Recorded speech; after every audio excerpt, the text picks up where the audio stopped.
Hello दोस्तों, स्वागत है आपका हमारे यूट्यूब चैनल में। तो दोस्तों, जैसा कि आपको पता है, उत्तराखंड पुलिस भर्ती परीक्षा के जो फिजिकल का डेट है और एडमिट कार्ड अनाउंस हो चुके हैं।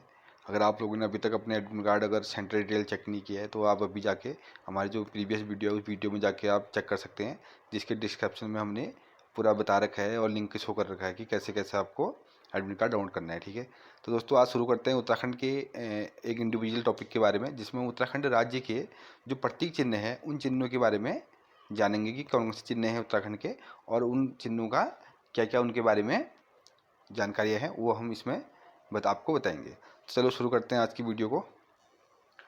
उत्तराखंड राज्य के प्रतीक चिन्ह जो हैं, जिनको क्या बोला जाता है, स्टेट सिंबल के नाम से भी जाना जाता है। ठीक है, उत्तराखंड राज्य के प्रतीक चिन्ह जो है उनका निर्धारण वर्ष 2001 में किया गया था। ठीक है दोस्तों, क्योंकि 2000 में हमारा जो राज्य बना था उत्तराखंड, 9 नवंबर 2000 को राज्य बना था, और 2001 में जो राज्य के प्रतीक चिन्ह है इनका निर्धारण किया गया था। उत्तराखंड राज्य के अगर राज्य पशु की बात करें तो राज्य पशु क्या है, कस्तूरी मृग, और राज्य पुष्प है ब्रह्मकमल, राज्य पक्षी मोनाल, और राज्य वृक्ष बुरास। ठीक है, तो दोस्तों जो राज्य चिन्ह है, उत्तराखंड राज्य चिन्ह में 3 पर्वत के ऊपर अशोक स्तंभ स्थित है तथा नीचे की ओर गंगा की लहरें परिकल्पित की गई हैं। यहाँ अशोक की ललाट के नीचे सत्यमेव जयते लिखा हुआ है। तो दोस्तों जैसे कि ये आपने देखा होगा, उत्तराखंड राज्य का क्या है, प्रतीक चिन्ह है। ठीक है, जहाँ भी आप उत्तराखंड राज्य की जो ऑफिशियल वेबसाइट है या उत्तराखंड राज्य की जो जहाँ पर भी उत्तराखंड राज्य का ऑफिशियली यूज होता है वहाँ पे ये लोगो आपको देखने को मिल जाता है। ठीक है, जहाँ पे इसके ऊपर पे क्या बनाया है, अशोक स्तंभ बना हुआ है और उसके नीचे लिखा हुआ है सत्यमेव जयते। इसमें सजा दिखेगा नहीं आपको, लेकिन आप जब एक्चुअल में अगर कहीं पे लिखा हुआ दिखेंगे तो वहाँ पे आपको ये नज़र आएगा। ठीक है, प्लस जो ये 3 जो लाइनें इसमें दिख रही है, 4 लाइनें, ये क्या प्रदर्शित करती हैं, तो राज्य चिन्ह के ऊपर भाग में दर्शाई गई लाल रंग की पृष्ठभूमि उत्तराखंड राज्य आंदोलन के दौरान शहीद हुए राज्य आंदोलनकारियों के रक्त का प्रतीक है। ठीक है दोस्तों, जो रेड कलर का दिखाया गया है स्तंभ के पीछे, इनका जो रेड कलर का दिखाने का इसका मेन मकसद क्या है कि जो उत्तराखंड राज्य जो आंदोलन में जो हमारे जो आंदोलनकारी शहीद हुए थे उनके रक्त का ये प्रतीक है कि मतलब हाँ कि हमारे राज्य बनने में कि जो उत्तराखंड राज्य के आंदोलनकारी थे उन्होंने बहुत बड़ा योगदान दिया था। ठीक है, श्वेत रंग की पृष्ठभूमि, जो कि श्वेत रंग क्या होता है, शांति का प्रतीक होता है। तो उत्तराखंड राज्य के शांति प्रिय और उत्तराखंड जो वासी हैं उनके शांति प्रिय का ये प्रतीक है। ठीक है, व्हाइट कलर का जो दिखाया गया है इसमें वो क्या है, शांति का प्रतीक है। ठीक है, नेक्स्ट जो है इसमें पर्वत शिखर हिमालयी राज्य की भौगोलिक एवं पारिस्थितिक प्रकृति को दर्शाता है। ठीक है, जो पर्वत श्रृंखला इसमें दिखाई गई है, ये इसका मतलब क्या है कि हिमालय राज्य के होने के कारण क्या दिखाया गया इसमें, उसकी पारिस्थितिकी को शो किया गया है। ठीक है, तथा 4 जल धाराएं गंगा को प्रदर्शित करती हैं। ठीक है, जो 4 जल धाराएं हैं ये क्या करती हैं, गंगा को प्रदर्शित करती है, जो कि क्या है, गंगा क्या है, सबसे पवित्र नदी मानी जाती है, तो उसको इसमें प्रदर्शित किया गया। नीला रंग राज्य की पवित्र नदियों के शुद्ध जल का प्रतीक है। जो नीला रंग ये शो किया गया है इसमें, जहाँ जहाँ भी नीला रंग यूज किया गया है, ये क्या है, हमारे उत्तराखंड राज्य के जो नदियाँ बहती है उनके पवित्र जल को ये समर्पित है। ठीक है, और लास्ट में नीचे क्या लिखा गया है इसमें, नीचे से उत्तराखंड राज्य, जो कि नीले कलर से इसमें लिखा हुआ है। ठीक है, तो ये दोस्तों ये रहा हमारा उत्तराखंड राज्य का जो राज्य चिन्ह है, उत्तराखंड राज्य, और इसमें क्या क्या चीज़ें शो की गई उसके बारे में आपको बता दिया विस्तार से। तो अगर कहीं भी परीक्षा में पूछता है तो राज्य चिन्ह क्या है, या कहीं भी पूछा जाता है, जरूरी नहीं कि आपको परीक्षा में ये चीज़ पूछा जाए, तो कहीं भी आपका ये चीज़ पूछा जा सकता है कि हमारे राज्य का राज्य चिन्ह क्या है। तो अगर आप राज्य चिन्ह के स्थान पर उनको पूरे विस्तार में बताओगे तो कहीं ना कहीं आपका ये प्लस पॉइंट है और आपको इस चीज़ों के बारे में जानकारी होनी चाहिए। आगे बात कर रहे हैं हम राज्य पुष्प पशु जो है कस्तूरी मृग के बारे में। कस्तूरी मृग का वैज्ञानिक नाम मास्कस क्राइसोगस्टर है। ठीक है, माइकस क्राइसोगस्टर है। इसको हिमालय मस्क डियर के नाम से भी जाना जाता है। ठीक है, तो दोस्तों इसको हिमालय मस्क डियर के नाम से भी जाना जाता है, और इसका जो वैज्ञानिक नाम है वो क्या है, मास्कस क्राइसोगस्टर नाम से इसको वैज्ञानिक नाम में जाना जाता है। ठीक है, ये 2000 से 5000 मीटर की ऊंचाई तक पाए जाते हैं। ठीक है, 2000 से 5000 जो ऊंची चोटियां हैं वहाँ पे पाए जाते हैं। इनका रंग भूरा होता है, जिन पर काले और पीले धब्बे होते हैं। ठीक है, मस्क डियर के नाम से जाना जाता है। ठीक है, इस प्रकार का ये होता है जो कि भूरा कलर का होता है और काले और पीले रंग के इसके धब्बे होते हैं इसमें। ठीक है, वैसे मैंने देखा तो नहीं है अभी ये, लेकिन अगर आप लोगों ने किसी ने देखा हो तो आप लोगों को पता होगा कि कैसा दिखता है एक्चुअली में। ठीक है, फोटो में तो इस प्रकार का दिखाई दे रहा है। उत्तराखंड को देवभूमि के रूप में जाना जाता है। कस्तूरी हिरण उत्तराखंड राज्य का राजकीय पशु है। ठीक है। जैसे कि आप सभी को पता है जो राजकीय पशु क्या है, कस्तूरी मृग है, या इसको क्या बोला जाता है, कस्तूरी हिरन भी बोला जाता है। ठीक है, मस्क डियर। तो कस्तूरी हिरन नेपाल, भूटान और भारत के पूर्वी हिमालय के मूल निवासी है। ठीक है, ये पूर्वी हिमालय के क्षेत्रों में पाए जाते हैं। ठीक है, कस्तूरी मृग कस्तूरी हिरन का ही वैज्ञानिक नाम है। ठीक है, जो कस्तूरी मृग हम जिस नाम से जानते हैं वो क्या है, कस्तूरी हिरन का ही वैज्ञानिक नाम ये है। ठीक है, अगला है राज्य पक्षी जो कि मोनाल है। इसके बारे में आपको पता होगा कि जो राज्य पक्षी है उत्तराखंड का वो क्या है, मोनाल है।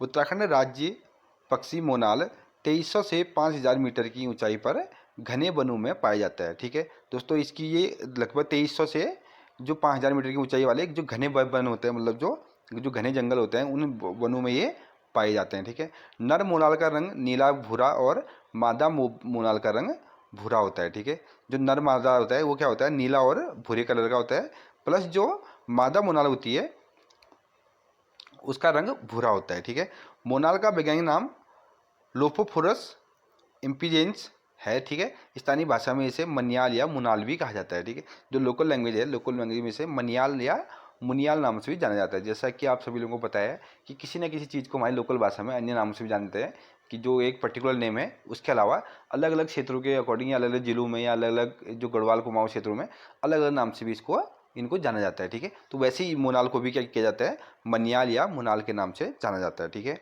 हिमालयी मोनाल जिसे नेपाल और उत्तराखंड के में डाफे के नाम से भी जाना जाता है। ठीक है, नेपाल और उत्तराखंड में से डाफे, क्योंकि नेपाल जो है उत्तराखंड से लगा हुआ क्या है, एक देश है। ठीक है, हमारे राज्य से सीमा साझा करता है, तो यहाँ कॉमन नेम में इसके डाफे के नाम से भी जानते हैं। ठीक है, ये पक्षी जो है हिमालय पर पाए जाते हैं। ठीक है, हिमालय के जो ऊंचे क्षेत्र हैं उन क्षेत्रों में लगभग पाए जाते हैं, तथा ये नेपाल का भी क्या है, राष्ट्रीय पक्षी है और उत्तराखंड का राज्य पक्षी है। तो दोस्तों, जो मोनाल है, मोनाल हमारे उत्तराखंड राज्य के राजकीय जो पक्षी है, राज्य पक्षी, उसके अलावा नेपाल का राष्ट्रीय पक्षी भी है। ठीक है, जो नेपाल का जो जैसे हमारे राष्ट्रीय पक्षी क्या है, मोर है, तो इनका क्या है, मोनाल है। ठीक है, नेक्स्ट है जो राज्य पुष्प है वो क्या है, ब्रह्मकमल। ब्रह्मकमल जो कि काफ़ी शुद्ध एक फूल माना जाता है। ठीक है, उत्तराखंड के राज्य पुष्प ब्रह्मकमल का वैज्ञानिक नाम सोसुरिया अब वेलेटा है। ठीक है, क्या नाम है इसका, सोसुरिवा रिया अब वेलेटा नाम से इसको जाना जाता है। ठीक है, यह वनस्पति 12 मासी है। ठीक है, जो 12 मासों में ये वनस्पति पाई जाती है। ठीक है, ब्रह्मकमल 3600 से 3500 मीटर की ऊंचाई पर पाए जाते हैं। ठीक है, स्थानीय भाषा में इसे कौल पदम के नाम से भी जाना जाता है। ठीक है दोस्तों, तो स्थानीय भाषा में अगर पूछ सकता है कभी कि स्थानीय भाषा में ब्रह्मकमल को किस नाम से जाना जाता है, तो इसका नाम क्या है, कौल पदम के नाम से भी इसको जाना जाता है। ठीक है, और दोस्तों अगर ब्रह्मकमल के जो पौधा होता है, जो फूल होता है, अगर इसकी ऊंचाई की बात करें तो लगभग 70 से 80 सेंटीमीटर तक की इसकी ऊंचाई होती है। ठीक है, जो इसका पौधा होता है उसकी ऊंचाई की बात करें तो 70 से 80 सेंटीमीटर के करीब होता है। ठीक है, परीक्षा में काफ़ी बार पूछा भी गया ये चीज़ कि ब्रह्मकमल के जो पौधा है उसकी ऊंचाई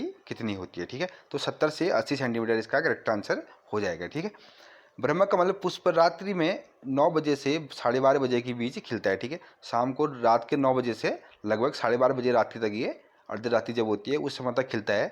इसे खिलते हुए देखना बहुत सौभाग्य सूचक होता है। ठीक है, ऐसा माना जाता है कि क्योंकि जो पौराणिक मान्यता है उसके अनुसार कि ब्रह्मकमल को अगर खिलते हुए देख लिया तो ये कहीं ना कहीं क्या होता है, एक सौभाग्य का प्रतीक होता है। ठीक है, इसके दर्शन से अनेक परेशानी से निजात मिलती है।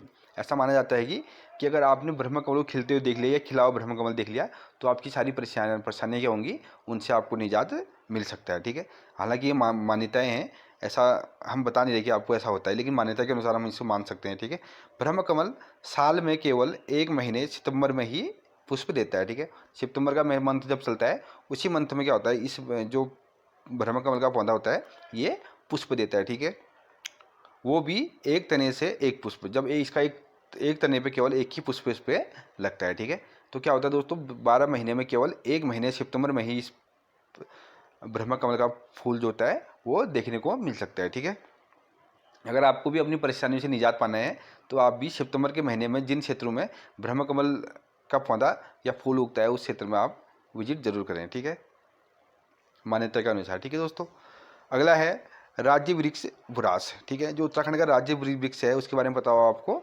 बुरास जो है उत्तराखंड का राज्य वृक्ष है। ठीक है, उत्तराखंड के राज्य वृक्ष बुरास का वानस्पतिक जो नाम है वो क्या है, रोडोडेंड्रोन अर्बोरियम नाम इसका, ठीक है। क्योंकि जो साइंटिफिक नेम होता है काफ़ी थोड़ा उच्चारण में क्या होता है, थोड़ा प्रॉब्लम करते हैं, ठीक है। यह 5000 फुट की ऊंचाई तक पाया जाता है, ठीक है। तो दोस्तों 5000 फुट की ऊंचाई तक ये पाए जाते हैं।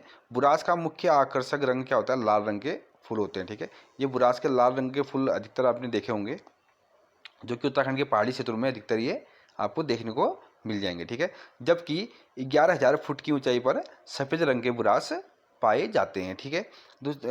इसके बगल में देखो आप, सफ़ेद रंग के बुरास जो दिख रहे हैं आपको, ये लगभग अगर आप 11000 फुट की ऊंचाई से ऊपर की ओर बढ़ेंगे तो वहाँ पे आपको इस कलर के बुरास के पुष्प देखने को मिलते हैं, ठीक है। तो राज्य वृक्ष क्या है, उत्तराखंड का बुरास है, जो कि बुरास के जो फूल होते हैं इनसे इनका जो उपयोग होता है, फूल और पत्तियों का उपयोग तो लगभग वनस्पति प्लस ये दवाइयों के रूप में भी उपयोग किया जाता है। बट इसके पुष्प से जूस बनाया जाता है, जो कि काफ़ी स्वादिष्ट होता है। और इस जूस क्या होता है, कहीं ना कहीं हेल्थी भी होता है, ठीक है।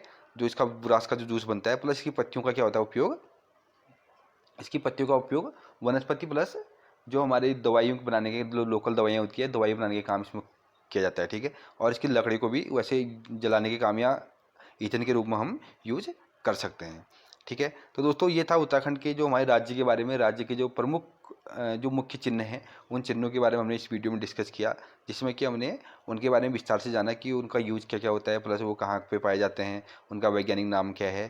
तो दोस्तों अगर आप हमारे चैनल पर नए हैं तो चैनल को सब्सक्राइब करें, वीडियो को लाइक करें और इस वीडियो को अधिक से अधिक अपने दोस्तों के साथ शेयर करें। चलिए मिलते हैं अगले वीडियो में, तब तक के लिए वीडियो को वॉच करें। Thank you.